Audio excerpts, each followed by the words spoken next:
પ્રવૃત્તિ છે એને નેસ્તનાબૂદ કરવા માટે સૂચનાઓ આપેલી.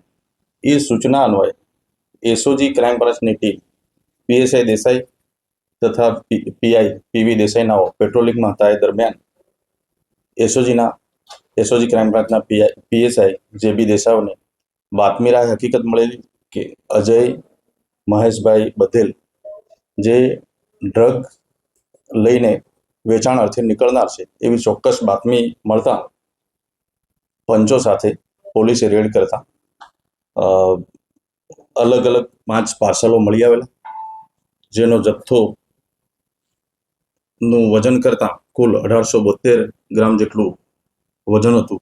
મોબાઈલ સહિત એની કુલ કિંમત 4,73,330નો મુદ્દામાલ કબજે કરેલો.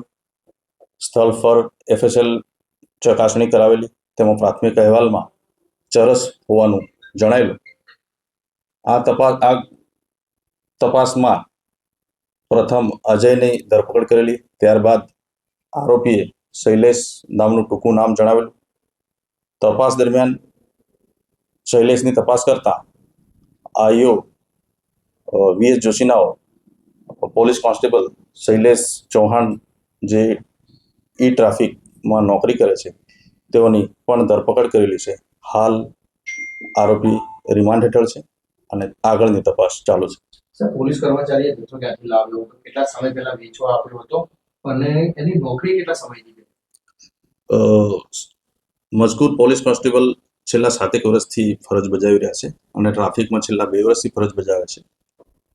આરોપી હાલ તો એવું જણાવી રહ્યા છે કે મારું નામ ખોટું આપ્યું છે, પરંતુ આ બાબતે તપાસ ઊંડાણપૂર્વક ચાલુ છે અને રિમાન્ડ મેળવેલા છે. સર, અજય અને આ પોલીસ કોન્સ્ટેબલ વચ્ચે સંબંધ કેવી રીતે? પોલીસ કોન્સ્ટેબલના સગા છે એ અજયની બાજુમાં રહે છે. એ દરમિયાન એમનો પરિચય થયેલો છે. સાહેબ, ખાસ તો આ જે પોલીસ કોન્સ્ટેબલની જે સંડોવણીમાં ખાલી નામ આપ્યું એટલે જ આવું છે કે કોઈ ભૂલ એસ્ટાબ્લિશ થાય છે અને કેટલા સમયથી આ ચરસના ધંધામાં એ સંડોવાયેલો છે? અગાઉનો આરોપીનો આ જે કોન્સ્ટેબલનો કોઈ ગુનાહિત ઇતિહાસ નથી, પરંતુ આ બાબતે આરોપી રિમાન્ડ હેઠળ છે તો તપાસ ચાલુ છે. ચરસ વિશે શું માહિતી મળી? ક્યાંથી લાવવામાં આવ્યું, ક્યાં આપવાનું હતું? જે આરોપી બંને પકડાયા, અજય બધેલનો કોઈ ગુનાહિત ઇતિહાસ ખરો કે કેમ? અજય બધેલને ક્રિમિનલ રેકોર્ડ છે, શરીર સંબંધી ગુનાઓનો આરોપી છે, પણ NDPSના ગુનામાં એમાં સંડોવાયેલો નથી. ભાઈ, ચરસ ક્યાંથી આવ્યું? શૈલેષનું શું કહેવું છે ત્યારે બાતમી તપાસ? શૈલેષનું એવું કેવું છે કે એ અત્યારે હાલ આ જથ્થો મેં આપ્યો નથી એવું જ રટણ કરે છે, પણ આ બાબતે તપાસ ચાલી રહી છે.